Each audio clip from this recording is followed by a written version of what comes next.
तुम्हें अपना कहने की चाह में कभी हो सके न किसी के हम, मेरा नाम उनमें ही जोड़ दो जिसे इस जहान ने भुला दिया। तो साहब क्या होता है कि जब कंस ने देवकी के 7 बच्चों को वो पैदा होते ही मार दिया, तो वसुदेव ने देवकी के से पैदा हुए अपने 8वें पुत्र को बचाने के लिए यशोदा के पास पहुंचा दिए हैं। लेकिन मोदी जी का उल्टा है ना। आप ये देखिए, जहाँ सूरत में लाखों का पलायन हो रहा था हैं, और यानी मोदी जी को समझ आ गया था कि जनता इनकी गलत नीतियों के चलते इन्हें एक वोट भी नहीं देने आएगी, तो इन्होंने सारी मर्यादा की सीमा को लांघते हुए सूरत में भाजपा के उम्मीदवार को निर्विरोध लोकसभा का सदस्य बनवा दिया है। दुनिया देख रही है। है ना। आप ये देखिए कि वहाँ के न चुनाव अधिकारी ने न चुनाव आयोग ने कोई जांच की, और आनन फानन में उसे लोकसभा का सदस्य घोषित कर दिया।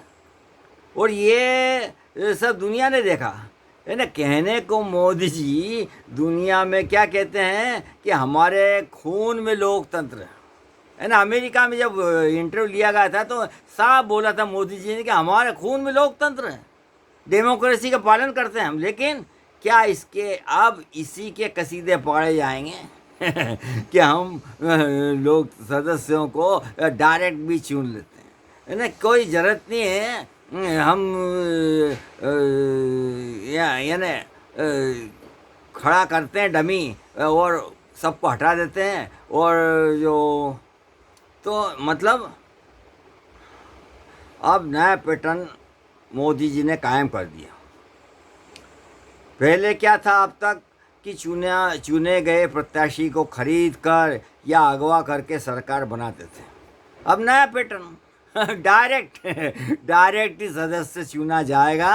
अब एक तरफ मोदी जी कहते हैं कि कांग्रेस और एसपी जैसी पार्टियों ने मुसलमानों के राजनीतिक, सामाजिक, आर्थिक उत्थान के लिए कभी कुछ नहीं किया।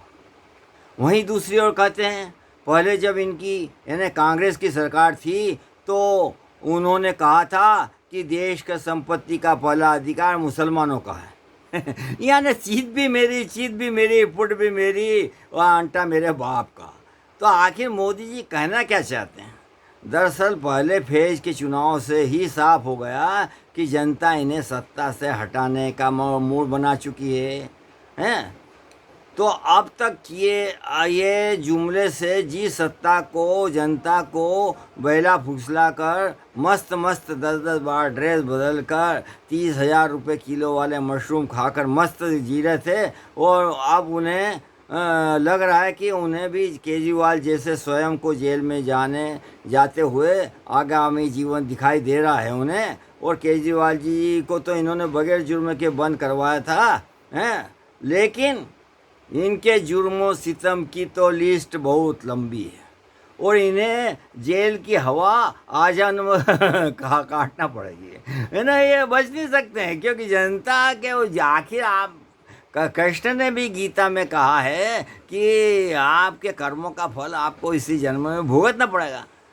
और फिर है ना। आप ये देखिए साइंस का भी नियम है, एक्शन का रिएक्शन होता है। अब आपने एक्शन जनता के लिए वो बड़ा सब आदमी जो भी कोई मतलब गलत था ही नहीं उसको जेल में डाल दिया। ईडी और सीबीआई तमाम छापे डाल के आपने सबको नेस्तनाबूद किया। तो अब तो आखिर ग्रह सितारे भी चेंज होते हैं, सितारे वही नहीं रहते हमेशा।